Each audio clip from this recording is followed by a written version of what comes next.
Good day, brothers and sisters. This is Steve Sandoval, and welcome to Pathways of Hope.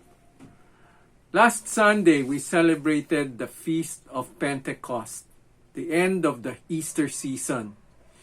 It is the moment that the Holy Spirit came down and empowered us to do the mission of being evangelists.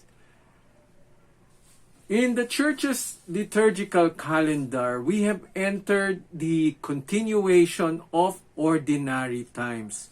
So what is the season of ordinary times? It means the Church reflects on what Jesus taught us in His 3-year ministry on how to grow our church, how to be able to expand and make it into the kind of church that He wants it to be.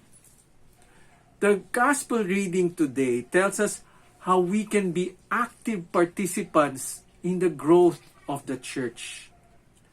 How does one become an active participant in the growth of the church? In the reading, there are 2 ways that Jesus answers the question.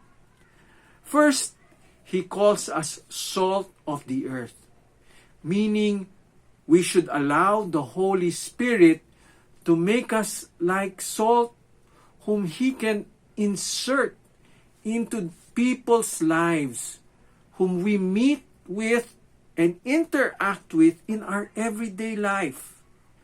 In prayer, the Holy Spirit will guide us so that when He places us in people's lives, like food, we may delight them as we interact with them, bearing the good news of Jesus, striving to be faithful to His teachings and to His way of life.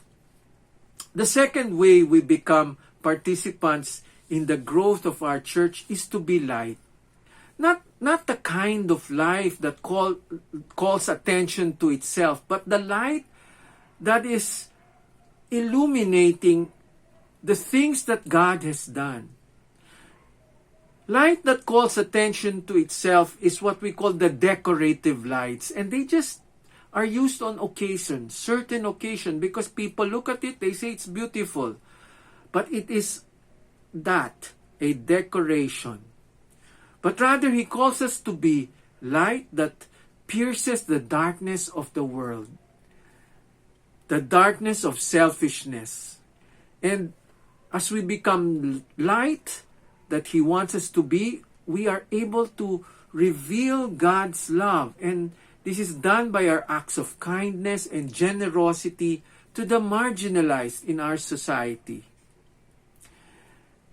He wants us to be light that show people the beauty of God's creation, the beauty of God's work in our lives.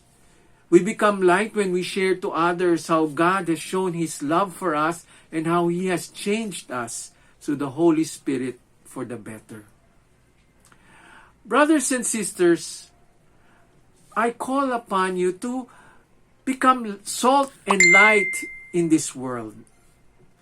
Through the power of the Holy Spirit, let us actively ask Him for His fruit. And this will be manifested when we show love, joy, peace, patience, kindness, goodness, faithfulness, gentleness, and self-control. God bless you all.